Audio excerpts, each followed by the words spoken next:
अच्छा जी, अब हम लोग कर रहे हैं मई जून 2021 पेपर वन वेरिएंट टू हमारा वाला वेरिएंट है। इसको जरा देखिएगा। Pamela is a sole trader. She started her successful photography business 30 years ago. She specializes in taking pictures of people, places for use in posters, calendars, and fashion magazines. It is a niche market. Pamela uses cost plus pricing. Pamela uses cost plus pricing as part of her marketing mix. Offering a high quality service is important to Pamela and her two employees. पहला question है आपके पास, define cost plus pricing. बेटा cost plus pricing आपके पास वो होती है जहां पर आप अपनी कॉस्ट के ऊपर एक स्पेसिफिक मार्कअप ऐड करते हैं और उसके बाद आप जो है वो परसेंटेज मार्कअप ऐड करके फिर उसकी प्राइस लगाते हैं। यानी कि कॉस्ट आपकी वो जो होती है उसके ऊपर आप एक मार्कअप ऐड करते हो, तो उसके बाद वो क्या बन जाती है आपकी प्राइस लेवल बन जाती है। Define marketing mix. Marketing mix के बारे में आप लोगों ने बताना है कि ये 4 एलिमेंट्स होते हैं जिसके अंदर प्रोडक्ट, प्राइस, प्लेस, प्रमोशन आती है। ठीक है। और ये 4 एलिमेंट्स के साथ हमारे पास जी डिफरेंट स्ट्रैटेजीज हम लोग बिजनेस के अंदर यूज कर रहे होते हैं in order to build a successful business. सही, अपना प्रोडक्ट बेचने के लिए। Outline 2 reasons why offering a high quality service might be important for Pamela's business. अच्छी क्वालिटी की सर्विस देना पैमेला के बिजनेस के लिए क्यों इंपॉर्टेंट है? सबसे पहला रीजन आप बता सकते हैं, to increase sales.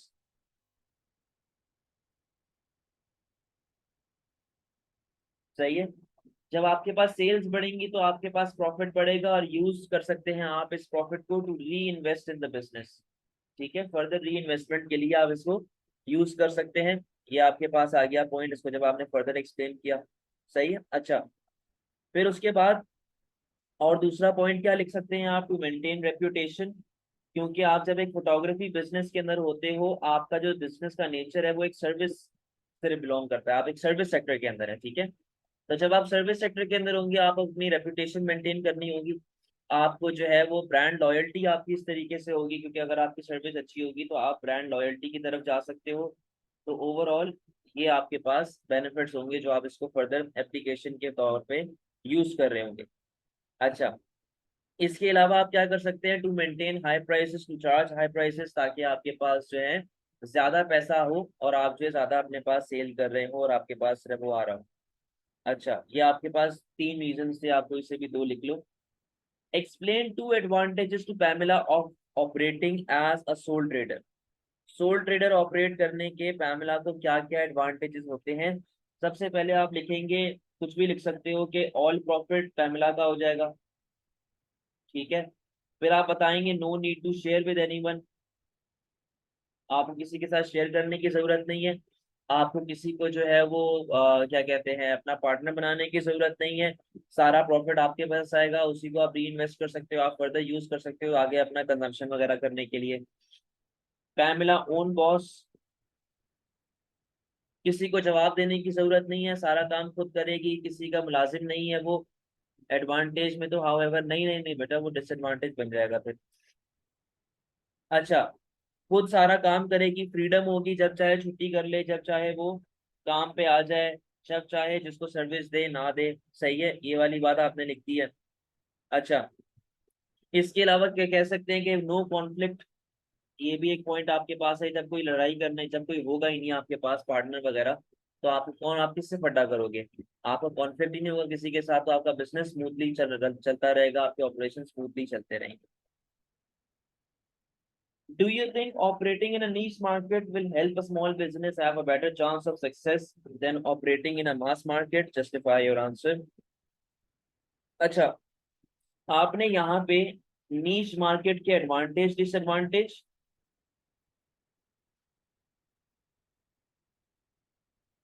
Versus mass market, ठीक है, उसके एडवांटेज डिसएडवांटेज। अब यहाँ पे आप एडवांटेज डिसएडवांटेज क्या लिखेंगे?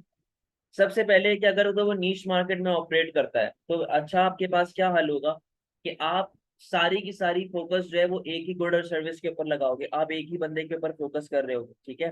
आपको फिर जब आप एक बंदे पे फोकस कर रहे होगे तो उसके अंदर फिर आपके पास कस्टमर लॉयल्टी वगैरह आएगी, आप ज्यादा प्राइस लेवल चार्ज कर सकते हो, उससे क्या होगा, बिजनेस का प्रॉफिट बढ़ेगा और इसी प्रॉफिट को बिजनेस फर्दर एक्सपेंशन के लिए यूज कर सकते हैं। ठीक है। वो फिर एक सेगमेंट में एक्सपर्ट हो सकता है, और एक सेगमेंट के अंदर आपके पास एक्सपर्ट हो सकता है, और वो बेटा दो दो पॉइंट लिखते बहुत है, और वो उसके लिए फिर वो स्पेशलाइज होकर उससे ज्यादा पैसे चार्ज कर सकते हैं, ठीक है। हाउ एवर नीश मार्केट में एक बहुत स्मॉल सेगमेंट होता है जिसको आप टारगेट करते हो, एक एक दो दो पॉइंट तरीके से एक्सप्लेन करके। साइज जो होता है वो आपका छोटा होता है, जिसकी वजह से आप नीश मार्केट के अंदर क्या पता ऐसे इतनी ग्रोथ ना पकड़ पाओ। हाउ एवर मास मार्केट के अंदर क्या होगा कि आपका रिस्क स्प्रेड हो जाता है, आपके पास ज्यादा अपॉर्चुनिटीज खुल जाती हैं, आप वाइडर मार्केट को टारगेट कर सकते हैं, जिससे आपके जो है वो कस्टमर की रेंज बढ़ती है, आपका कस्टमर जो है वो आपका कस्टमर जो है वो ज्यादा आपके पास आता है, ज्यादा पोटेंशियल कस्टमर आता है। हाउ एवर मास मार्केट को टैकल करना इज एक्सपेंसिव, आपके पास सिर्फ दो वर्कर बैठे हुए, अब उन दो वर्कर के अंदर आप कितने लोगों को टारगेट करोगे, कितने लोगों को समझाओगे। कंक्लूजन में आपकी मर्जी है, आपने किसके साथ जाना है। बेटा नीश मार्केट का मतलब होता है एक स्पेसिफिक ग्रुप ऑफ पीपल को टारगेट करना, एक पर्टिकुलर ग्रुप को। और मास मार्केट का मतलब होता है कि आप हर बंदे को टारगेट कर रहे हैं। फॉर एग्जाम्पल आप साबुन बना रहे हो, आप वॉशिंग पाउडर बना रहे हो, ये मास मार्केट होती है। कोई मसला है इस क्वेश्चन के अंदर, समझ गए?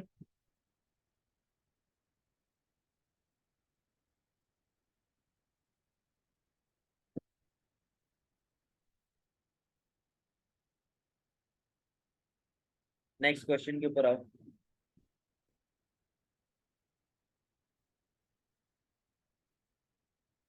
एक सेकंड।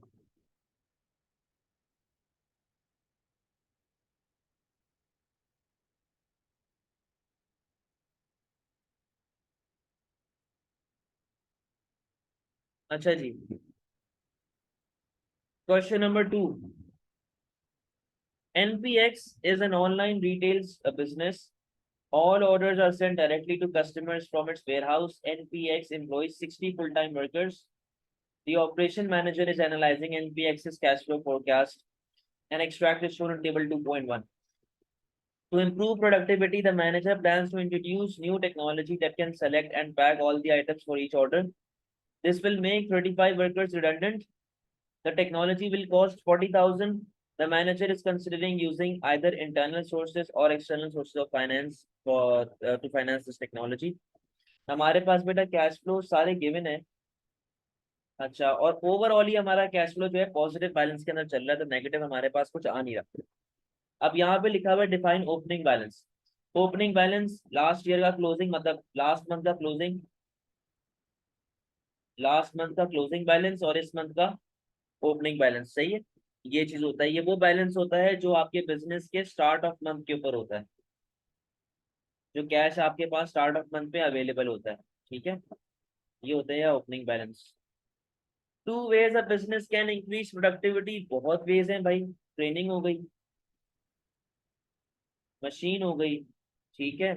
आप जो है इन्वेंटरी लीन प्रोडक्शन की तरफ चले जाओ, आप ऑटोमेशन की तरफ चले जाओ, टेक्नोलॉजी की तरफ चले जाओ।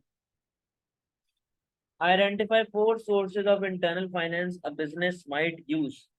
बेटा इंटरनल फाइनेंस के बारे में बताना है कि आप अपने अंदर से कौन कौन सी सोर्सेज ऑफ फाइनेंस को लेके आ सकते हो, यानी कि बिजनेस के अंदर से, आप बाहर से नहीं लोगे, ठीक है।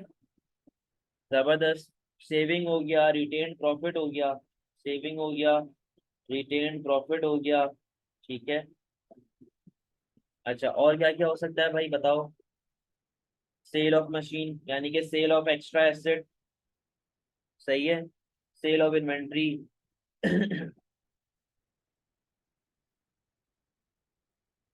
अपने ट्रेड रिसीवेबल से पैसे पकड़ लो जिनको आपने दिए हुए थे। सही है।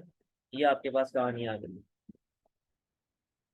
Explain two possible effects on NPX's cash flow forecast of introducing a new technology. Interest on credit sales, नहीं नहीं नहीं, नहीं नहीं। सुने जरा, आपके पास उसने बोला हुआ है कि जब आप नई टेक्नोलॉजी लेके आओगे तो उससे आपके कैश फ्लो के ऊपर क्या इफेक्ट आएगा। सबसे पहले तो यहाँ पे देखो, उसने आपको बोला कि आप नई टेक्नोलॉजी लेके आ रहे हो, और जिसकी वजह से क्या होगा कि आपके 35 वर्कर जॉब जॉब से फारिग हो जाएंगे, यानी कि आपकी वेजेस वगैरह बची।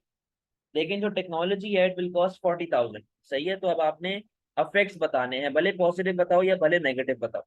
तो जो दो सीधे सीधे हमें नजर आ रहे हैं, हम तो सीधे सीधे उसकी बात करेंगे। क्या लिखा हुआ है? Workers redundant.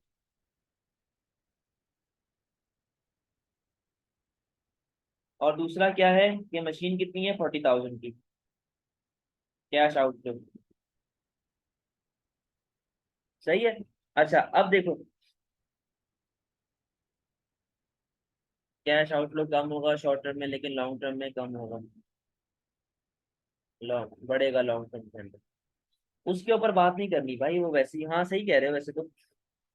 सुने, जब आप यहाँ पे बात करेंगे आप बोलेंगे कि आपकी वेजेस वगैरह बच गई, वेजेस सेव, ठीक है, आपकी सैलरीज बच गई, और आपके जो है वो एक्सपेंसेस वगैरह बच गए। तो उससे क्या होगा? आपका कैश आउटफ्लो कम होगा। जब आपका कैश आउटफ्लो कम होगा तो फिर आपको बैंक्स फर्दर लोन देने में आसानी हो जाएगी, फर्दर लोन लेने के अंदर आपको आसानी हो जाएगी, और आप इजीली इन्वेस्टर्स वगैरह को गेन कर सकते हो, ठीक है। लेकिन हाउएवर, जब आप रिडंडेंट करते हो वर्कर्स को, तो आपको क्या देना पड़ता है? आपको देना पड़ेगा रिडंडेंसी पेमेंट। तो ये इतना ज्यादा कोई ऐसा कोई मुश्किल काम नहीं है, आप दे सकते हो। भाई डेट टू इक्विटी कहाँ से आ गया इसके अंदर? इसमें डेट टू इक्विटी कहाँ से आ गया, मुझे ये बताओ। कैश फ्लो का पूछ रहा है, आप डेट टू इक्विटी के ऊपर चले गए, आप बैलेंस शीट पे चले गए। रिडंडेंसी पेमेंट आपको पे करनी पड़ेगी, जिसकी वजह से आपके पास जो है ना, अ, जिसकी वजह से आपके पास जो है कैश आउटफ्लो पहले महीने में आएगा, उसके बाद नहीं आएगा।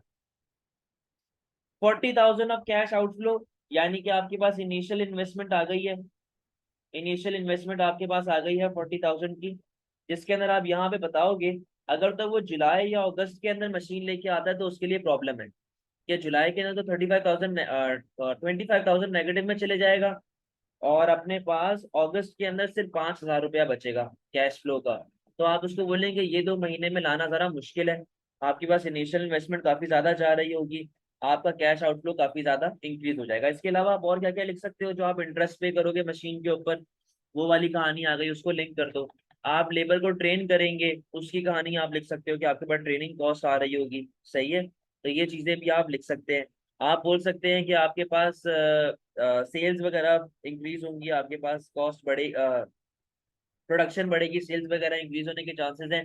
हो सकता है आपकी सेल्स बढ़े तो कैश इनफ्लो आना स्टार्ट हो जाए आपके पास। तो ये सारे पॉसिबल रिस्पॉन्सेज हैं जो आप लोग लिख सकते हैं।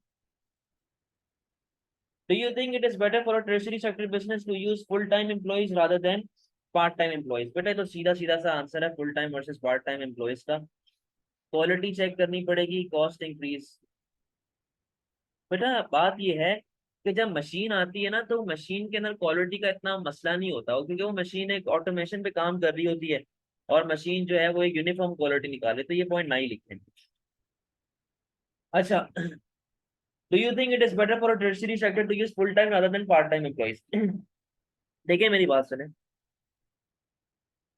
फुल टाइम एम्प्लॉयज के पहले तो आप बेनिफिट्स बताएंगे कि वो आपके साथ होते हैं, आप कम्युनिकेशन का मसला नहीं होता, कंसिस्टेंट होते हैं, बिजनेस के साथ फेमिलियर होते हैं, तेजी से आपका काम चल रहा होता है, बिजनेस की रेपुटेशन आपकी इंक्रीज होती है, ठीक है। तो ये तो आपके आ गए बेनिफिट। इससे बिजनेस को क्या फायदा होगा? चांसेस ऑफ मिस्टेक कम हो जाएंगे, टर्शियरी सेक्टर के अंदर आपकी सर्विस और ज्यादा इंप्रूव होगी, बेहतर होगी। इसको आप यहाँ पे लिखेंगे। हाउएवर, ज्यादा पैसा लेता है, खर्चा लेता है, सैलरी लेगा वो, जिससे बिजनेस के एक्सपेंसेस बढ़ेंगे और बिजनेस का प्रॉफिट जो है वो कम होना स्टार्ट हो जाएगा। तो यहाँ पे मैं फुल टाइम का लिख रहा हूँ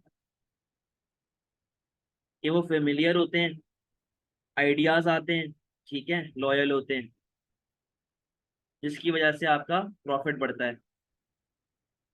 हाउएवर, वेजेस, सैलरीज, ये सारी चीजें एक्सपेंसिव होती हैं क्योंकि वो फुल टाइम है। अच्छा, आप पार्ट टाइम के ऊपर आए। पार्ट टाइम वाला जो होता है, इसकी वजह से आपकी कॉस्ट कम होती है, क्योंकि वो पार्ट टाइम काम कर रहे हैं ना, तो आपसे फुल टाइम वाली सैलरी तो नहीं लेगा, आपकी कॉस्ट कम हो जाएगी, आपके खर्चे कम हो जाएंगे, सही है। आपके पास, अगर आप सिर्फ पार्ट टाइम वर्कर्स पे चल रहे हो, तो यानी कि एक full time worker is equal to 2 part time workers, आपके पास 2 दिमाग आ गए। जब 2 दिमाग आपके पास आएंगे तो आपके पास आइडियाज आएंगे नए, ठीक है। हाउएवर, कम्युनिकेशन प्रॉब्लम, जब कम्युनिकेशन प्रॉब्लम आपके पास हो रही है तो आपके पास आपकी क्वालिटी पे अफेक्ट आ सकता है, क्योंकि आप टर्शरी के अंदर ऑलरेडी सर्विस सेक्टर के अंदर होते हैं ना, तो आपकी क्वालिटी के ऊपर अफेक्ट आएगा। क्वालिटी आप ही कह एक कस्टमर डिससेटिस्फाइड जा सकता है, कस्टमर को गुस्सा आ सकता है, तो ये पॉइंट्स आपने यहाँ पे लिखने हैं। कंक्लूजन में आपकी मर्जी है सर, लेकिन ये लिखेंगे कि टर्शियरी बिजनेस ऐसा बिजनेस होता है जिसमें फोकस नीड और कमिटमेंट की बहुत नीड होती है, तो part time wouldn't be an option, तो कंक्लूजन में डाल दो ये। सही है, ऐसा लिख दो। कोई मसला क्वेश्चन नंबर 2 के अंदर, समझ गए?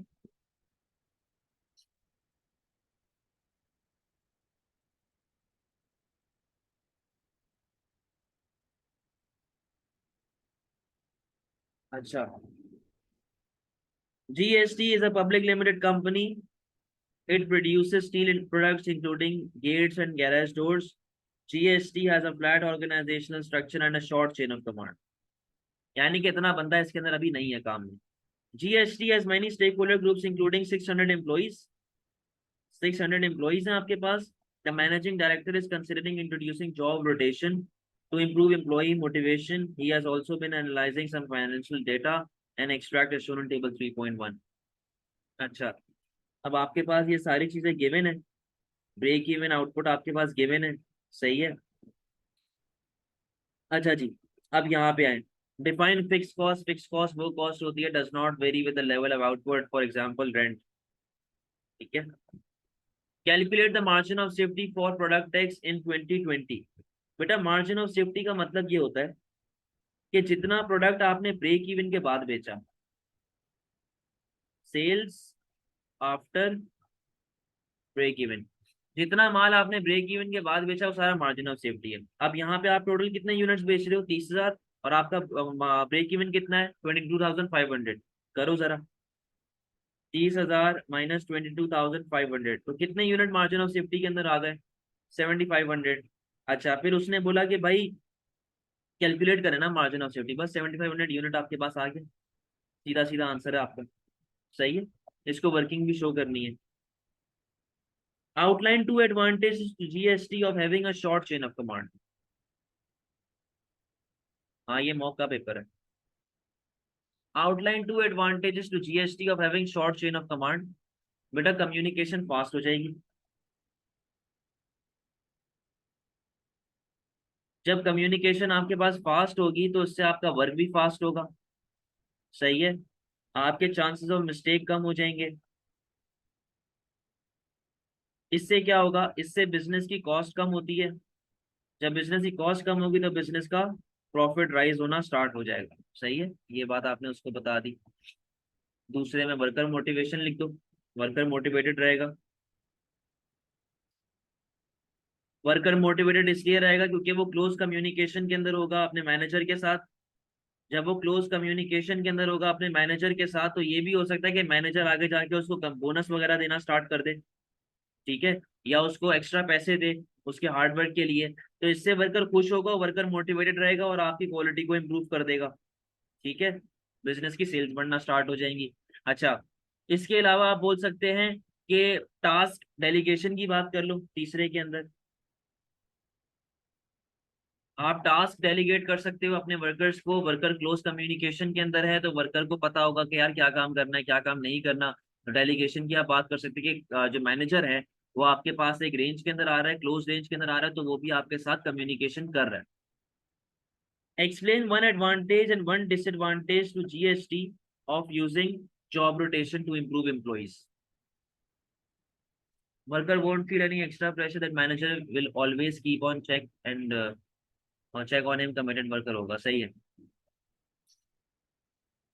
One advantage and one disadvantage of job rotation, सही है। अच्छा, सबसे पहले तो आप बता दो ना मोटिवेशन। देखो वर्क जो आपका काम है वो स्विच होता रहेगा, आपका जो काम है वो रोटेट होता रहेगा, तो इससे क्या होगा? आपके काम के अंदर फन आएगा, आप काम के अंदर आप इंटरेस्टिंग हो जाएगा आपका काम, ठीक है। आप नई नई चीजें सीख रहे होंगे, आप स्किल सीख रहे होंगे, तब थोड़ी बहुत चीजें तो बंदा सीख ही लेता है ना, नहीं तो आप जो है वो बेटा डिसएडवांटेज हो जाएगा ना। तो हमारे पास जो है ना वो हम एक एडवांटेज कहना जाएगा कि हमारे पास किसी भी वर्कर को रिप्लेस कर सकते हैं।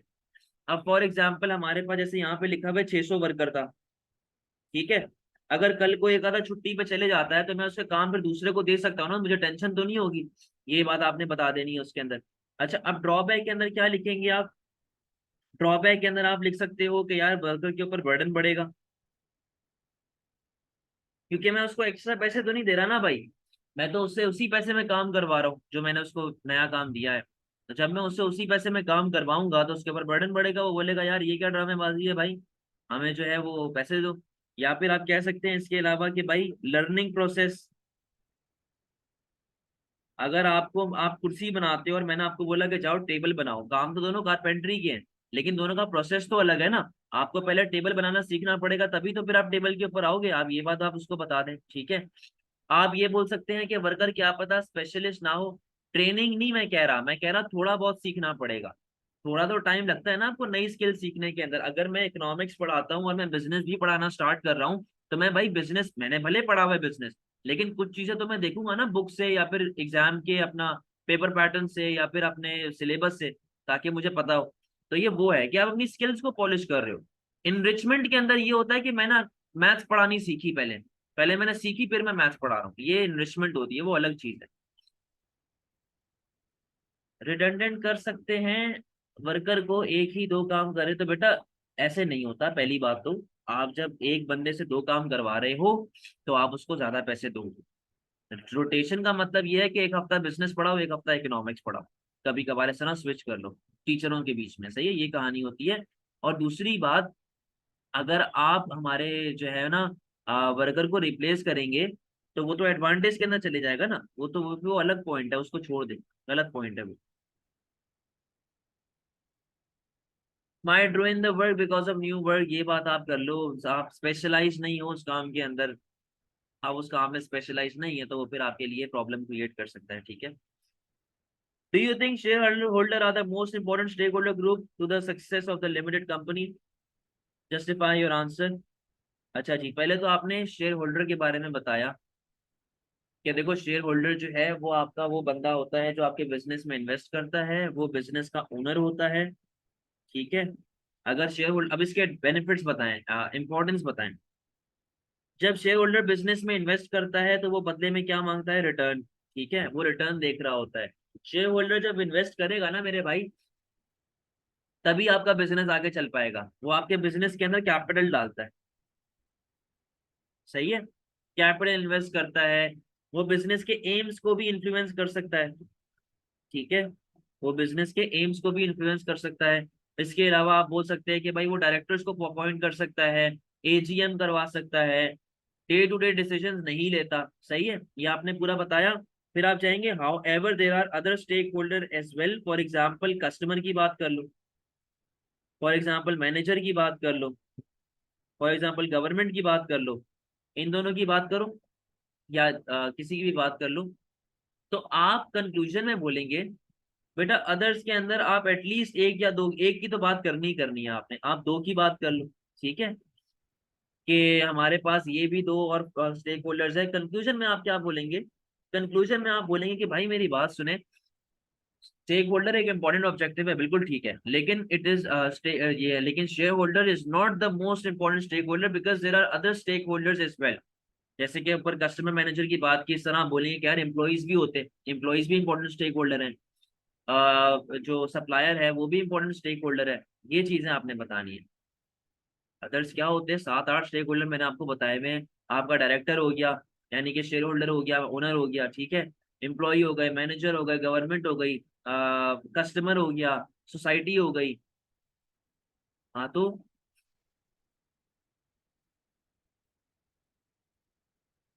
शेयर होल्डर्स कहाँ से आइडिया लाएगा भाई? वो तो उसने तो इन्वेस्ट करके अपने घर पे सो रहा है, वो कहाँ से आपको आइडिया देगा?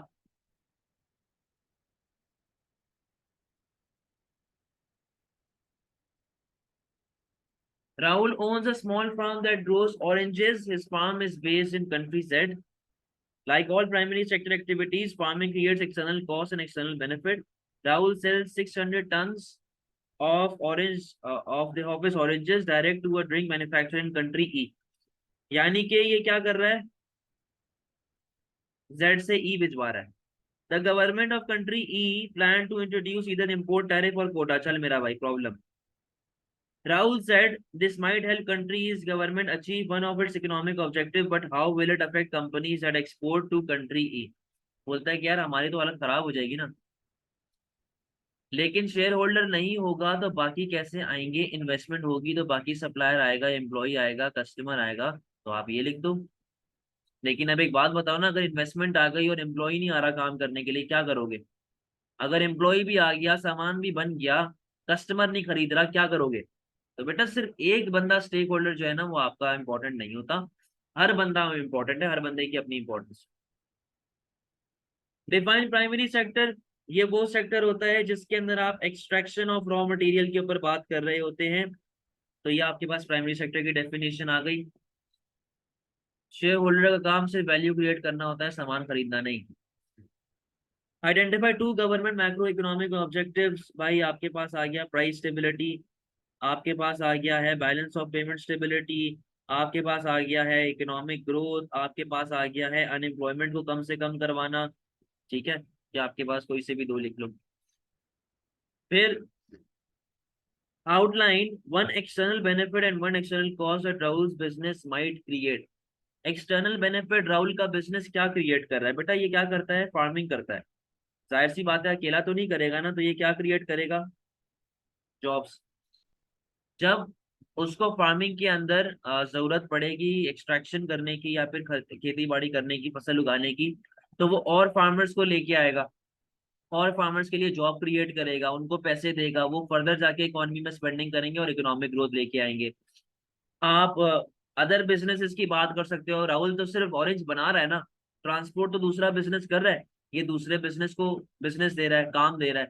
तो दूसरा बिजनेस जो है उसके पास रेवेन्यू आना स्टार्ट होगा, उसके पास ग्रोथ आना स्टार्ट होगी। एक्सटर्नल कॉस्ट के अंदर आप क्या बोल सकते हैं भाई? पोल्यूशन की आप बात कर लो। जब राहुल फार्मिंग की बात कर रहा है तो वहां पे वो ट्रैक्टर वगैरह चलाएगा, वहां पे और इक्विपमेंट होगा, ठीक है। वहां पे फर्टिलाइजर्स वगैरह होते हैं जो कि हार्मफुल होते हैं इंसान के लिए। तो आप ये बताओ कि अगर किसी कोई बीमार आदमी है, वहां पे कोई शोर शराबा हो रहा है या धुआं उठ रहा है, तो वो तो बेचारा फिर परेशान हो जाएगा ना। इसके अलावा आप कह सकते हो डिप्लीशन ऑफ नेचुरल रिसोर्स।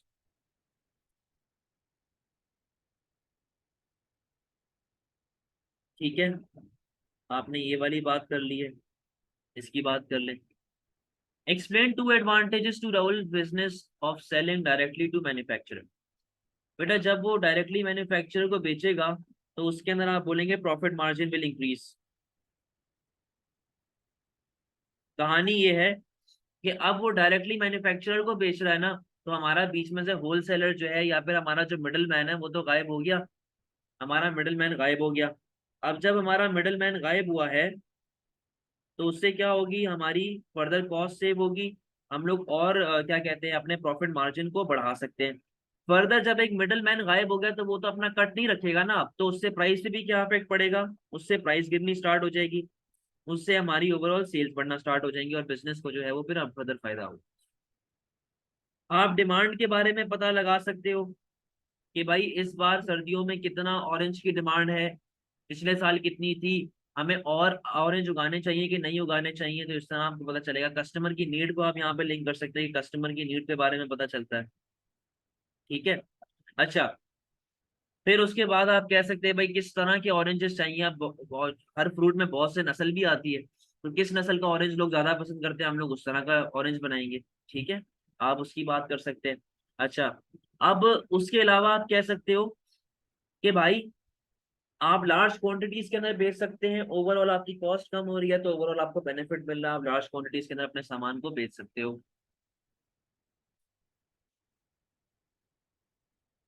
आगे आओ।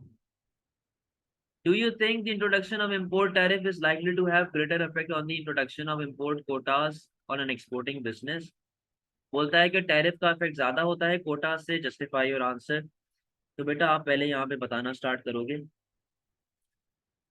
आपको लॉस नहीं होगा बिकॉज मैन्युफैक्चरर की जिम्मेदारी है बेचना। सही है, ये भी बात ठीक है। अच्छा जी, बोलता है कि मे लीड टू, हमारे पास बोलता है कि इम्पोर्ट टैरिफ टैरिफ ज्यादा हार्मफुल है एज कम्पेयर टू कोटास। अच्छा, अब यहाँ पे टैरिफ के बारे में बताओ। टैरिफ में lead to increase in price. ठीक है, जब टैरिफ कंट्री ई लगा रही है कंट्री बाकी कंट्रीज के ऊपर, तो उनकी प्राइस बढ़ेगी, तो उससे क्या होगा बेटा? हमारी डिमांड गिरना स्टार्ट होगी ना, हमारी डिमांड गिरना स्टार्ट होगी। जब हमारी डिमांड गिरना स्टार्ट होगी, हमारा सामान एक्सपेंसिव हो जाएगा, हमारी सेल्स गिरेगी, हमारी प्रॉफिटेबिलिटी गिरना स्टार्ट हो जाएगी, सही है, बिजनेस का रेवेन्यू गिरेगा। अच्छा, उसके अलावा आप कह सकते हो कि बिजनेस को फिर, यानी कि जो राहुल है, राहुल को अपना प्रॉफिट मार्जिन कम करना पड़ेगा अगर उसको अपनी प्राइस को मेंटेन करना है, अगर उससे अपनी प्राइस को मेंटेन करना है। टू टू मेंटेन प्राइस, ठीक है जी। अब कोटा के ऊपर आओ। कोटा के अंदर आप फिजिकल लिमिट लगाते हो, सही है। अब जब फिजिकल आप लिमिट लगा दोगे, यानी कि आप इससे ज्यादा सामान नहीं मंगवा सकते, तो कंट्री ई के अंदर सप्लाई पे क्या इफेक्ट आएगा? कंट्री ई में आपकी सप्लाई कम हो जाएगी।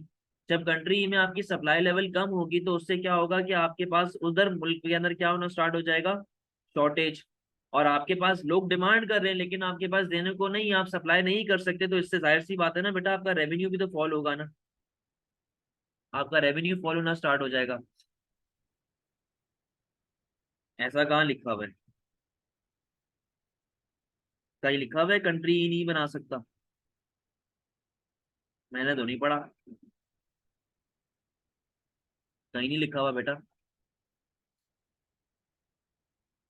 अच्छा, आगे आप कोटास के ऊपर क्या बात कर सकते हैं भाई? नहीं नहीं, नहीं लिख सकते, जब उसने बोला हुआ ही नहीं है तो आप क्यों लिखोगे? अच्छा, आप कोटास के बारे में लिखेंगे कि यार अगर आपके पास फॉर एग्जांपल कोटा लग गया और आपके पास अब ये पेरिशेबल नेचर है, इसकी सप्लाई इनलास्टिक है, ये पेरिशेबल नेचर है, कंट्री ई ने लेने से मना कर दिया, तो आपको सब्स्टिट्यूट ढूंढना पड़ेगा कि मैं कहाँ पे बेचूं, ताकि मेरा सामान खराब होने से पहले पहले मैं किस कंट्री में एक्सपोर्ट करूं। आपको ये चीजें देखनी पड़ेंगी, आपको कोई उसका सब्स्टिट्यूट ढूंढना पड़ेगा। तो यह कोटा की आपके पास लिमिटेशन आ गई। कंक्लूजन, मेरे हिसाब से तो कोटा ज्यादा हार्मफुल है, क्योंकि वही वाली बात है कि इनलास्टिक सप्लाई होती है, पेरिशेबल नेचर है, खराब हो सकता है। टैरिफ में तो फिर ये है ना कि ऑरेंज जो होता है वो एक सीजन के हिसाब से आता है, विंटर के अंदर, तो लोगों को चाहिए होता है उस पॉइंट में, तो लोगों की नीड होती है, मतलब एक तरीके से नीड आप कह सकते हो कि लोग मांगते हैं उसको, तो आप उस टाइम पे आपका सामान तो बिक ही जाएगा भले कुछ भी हो। समझ में आ गई ये बात?